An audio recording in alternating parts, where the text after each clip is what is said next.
Ava DuVernay is a content producer. Colin Kaepernick is a content producer now. And you know who Obama is consumes that a content? content producer. Yes, Yeah. PMC people. And Yeah. so one thing that we could try to do is create counter propaganda. I really actually kind of believe in that now. I'm like, Yeah, so I mean, let's that's what tell I'm the stories. asking. That's Yeah, exactly what I'm let's asking. do counter propaganda. I know that Adam McKay tried it with Don't Look Up, and David Sirota was one of the writers on that. And McKay is trying to do other things.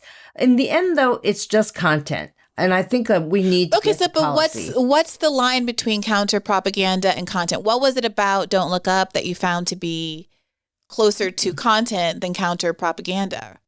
Because in the end, like Leonardo DiCaprio gets together with his wife and everything's like, there's a happy moment of reconciliation at the end and the scientists are heroes and they're like the only people on Earth. And I'm just like, okay, well, what if this was counter propaganda? Like, wouldn't we have to look at the journey of people who are not scientists who have to live with the end of the world? I don't know. Well, okay, so let's spoiler alert. If this I don't want to be a critic of no. This is interesting. This is interesting, though, right? We all know that David Sirota is friends of the show. We all support and admire his journalism, but I don't think that he would quibble about anybody offering constructive feedback on this kind of product because we so rarely get something like this that, of course, we're all thirsting to talk about it. And someone might argue that the scientists aren't really the heroes.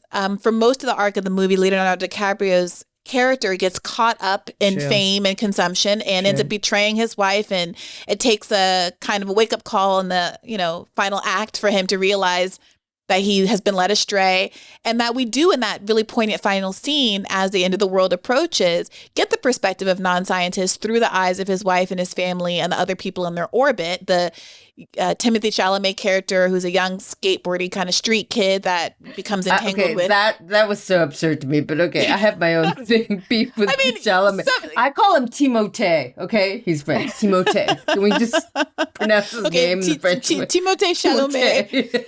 But whatever you think of the character arc, but the idea that we do get to see, him and his friends in the 7-Eleven or whatever it was, have their own perspective on what's going on in the world.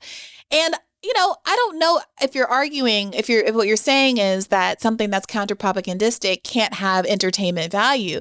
But it seems clear to me that it must have entertainment value. There must throw a romantic arc in there, throw a couple of celebrities on it, whatever. I mean, it has to be appealing to people. Otherwise, it's one of these horrible like CDC ads that I'm hit with every time I try to watch a YouTube video,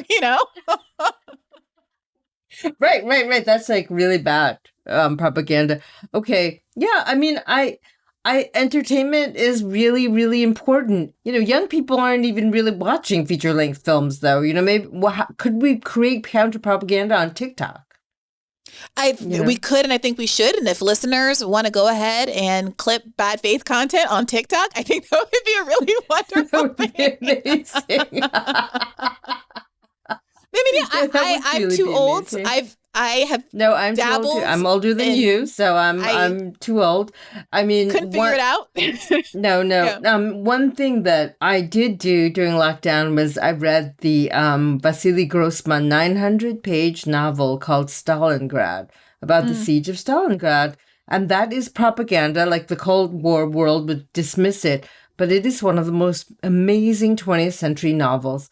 And it is about the sacrifice of the Soviet soldier at Stalingrad that turned back the Nazis and may have changed the course of world history because Hitler's defeat there truly shook his own propaganda machine.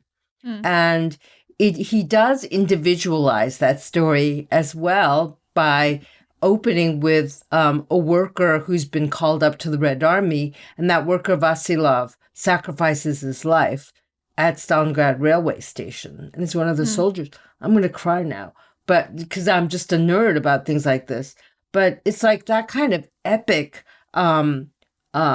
perspective and what that sacrifice was for.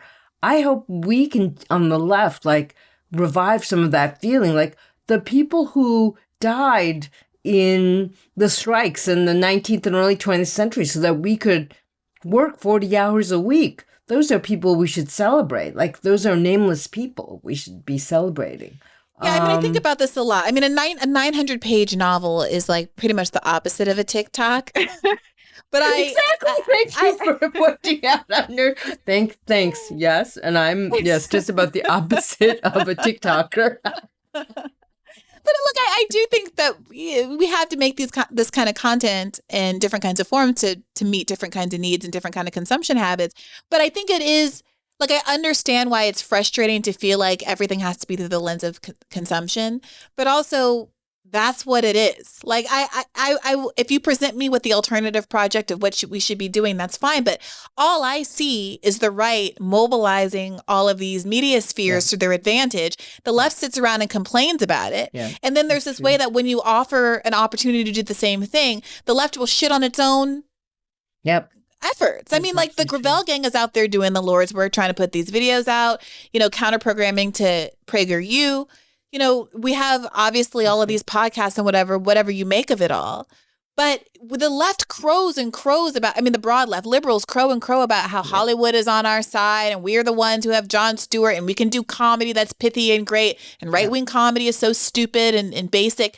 Right. And then where are the products? Why is it that Don't Look Up is like a diamond in a field of coal, and we get, these great films coming out of Korea for whatever reason, with Parasite or Squid Game or whatever it is, and everyone gets so excited, and there's obviously this appetite for it. But the idea of, writing, whatever, the equivalent of Concrete Jungle or Anne Frank or whatever it is that makes people really be able to relate to a broader tragedy or broader systemic inequity, is kind of met with, like, I don't know, it's almost like a lack of faith that it could be good because we've seen so much crap coming out of, like, the Ava DuVernay, Netflix pipeline. Hey, YouTube, thanks for watching. Just a reminder that this is a podcast. You can catch an extra premium episode every Monday for $5 a month at patreon.com/badfaithpodcast. That's patreon.com/badfaithpodcast for $5 a month, an extra episode every week.